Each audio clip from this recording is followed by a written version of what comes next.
Hello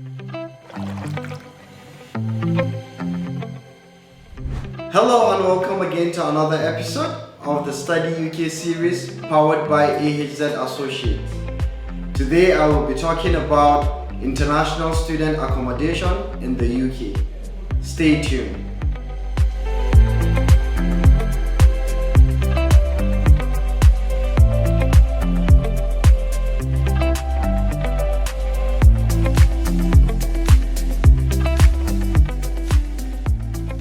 Accommodations are difficult to find if right channel is not used for fresh international students in the UK.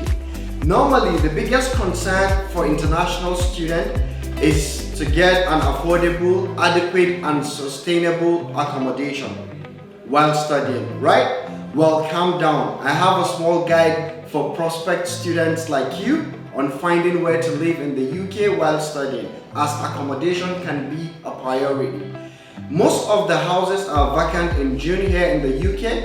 It is actually a bit difficult for international students to find suitable student accommodation in terms of locations, prices, and suitable houses as well. Advise me, immediately one has an admission, the next thing to do is to look for accommodation. Most universities offer accommodations for their students with information about the prices and associated costs as well. Well, before you start searching for your accommodation, you need to be prepared with the followings. Have a budget.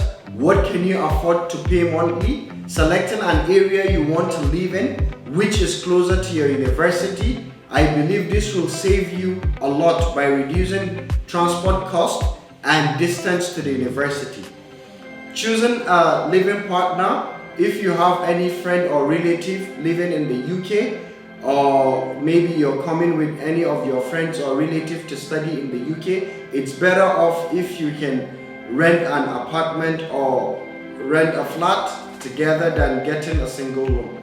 There are different types of accommodations in the UK for students, which each has different amenities they provide, starting from student hostels and accommodations, private apartments, shared flats or houses, and the prices vary as well.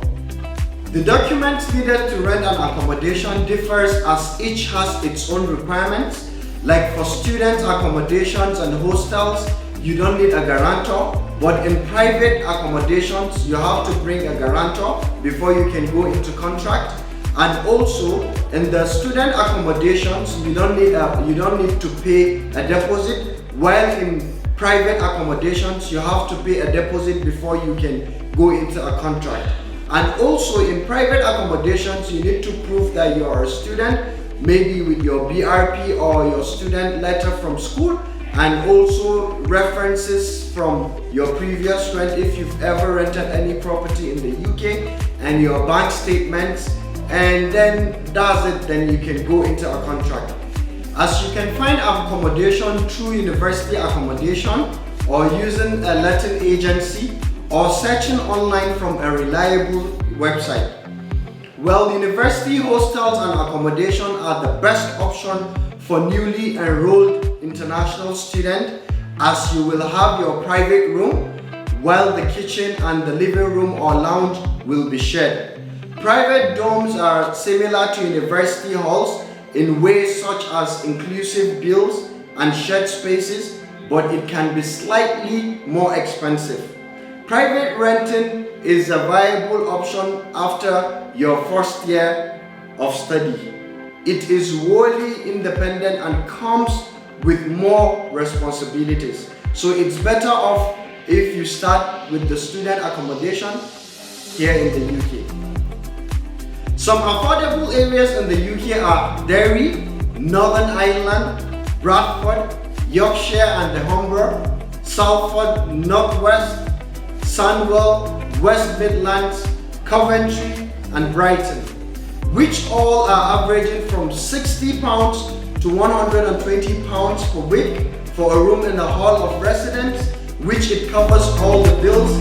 For shared accommodation, you can find around £550 monthly and the bills are not included. Thank you for your time. Don't forget to like, subscribe subscribe and share. Stay tuned and see you in the next episode. Thank you.